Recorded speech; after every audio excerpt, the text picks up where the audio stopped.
အားလုံးပဲမင်္ဂလာပါ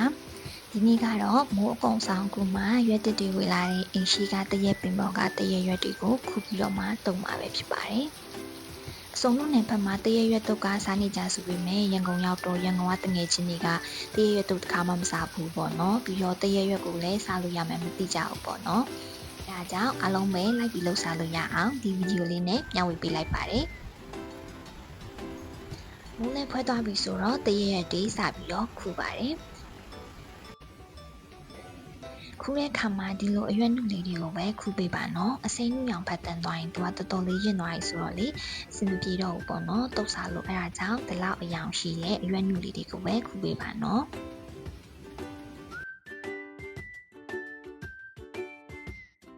ခူးပြီးသွားရင်သူထိတ်ကဒီရဲ့အညာလေးတွေကိုဖယ်ပေးရပါမယ်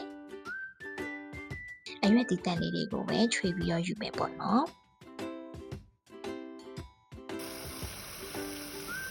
နော်ရေမြများနဲ့အနည်းဆုံး2ခေါက်လောက်စစ်ပေးပါရှင်။ဘာလို့လဲဆိုတော့တရရွက်ကအဆေးတွေပါတာဆိုတော့လေအဆေးပြောင်းအောင်တခြားလေးဆေးပေးဖို့လိုပါတယ်နော်။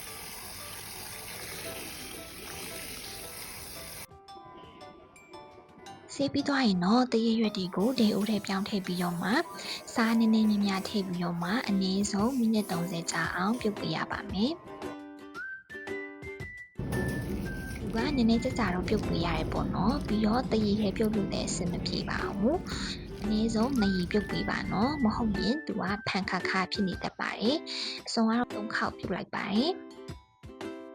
ပြုတ်ပြီးနောက်ဆုံးတရေကဒီလောက်အယောင်ဆိုရင်တော့တိချတယ်လုံးဝမဖန်တော့ဘူးပေါ့နော်ဒါဆိုရင်ရေအေးစလုံးတွေကိုအရွက်ဒီဆယ်ထည့်ပြီးတော့မှရေစင်အောင်ညှစ်ပေးလိုက်ပါမယ်အဲ့ချိန်မှာရင်းနေတဲ့အရွက်တွေကိုရွေးပြီးတော့မှဖယ်ထားလိုက်ပါနော်ခဲ့ပြီးရင်တော့အရွက်တီကိုညက်ပြီးတော့မှကြက်သွန်နီကိုပပလီပြီးတော့မှထည့်ထားပေးလိုက်ပါတယ်။မြေပဲလို့ကိုလည်းအရင်ညက်တဲ့အထိမထောင်းပဲနဲ့ဒီလောက်အနေထားလေးပဲထောင်းပြီးတော့မှကြက်သွန်ဖြူစီချက်ငရုတ်တီစီချက်တို့ကိုတစ်ခါလေးထည့်ပေးလိုက်ပါတယ်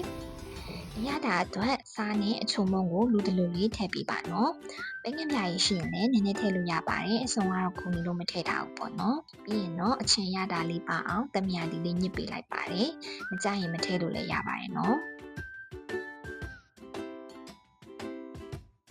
လုံးထည့်ပြီးသွားပြီဆိုရင်တော့တမသွားအောင်လို့ဖြည်းဖြည်းချင်းတေချာလေးနှိပ်ပေးလိုက်ရင်တော့အရန်ကိုအရသာရှိရဲ့တရရွက်တုပ်လေးရပါပြီခမင်းပူပူလေးနဲ့တွေ့ဆိုင်အရန်ကိုလိုက်ပါရဲ့ရှင်အားလုံးပဲလိုက်ပြီးတော့လှုပ်ရှားကြည့်ကြပါအောင်နော်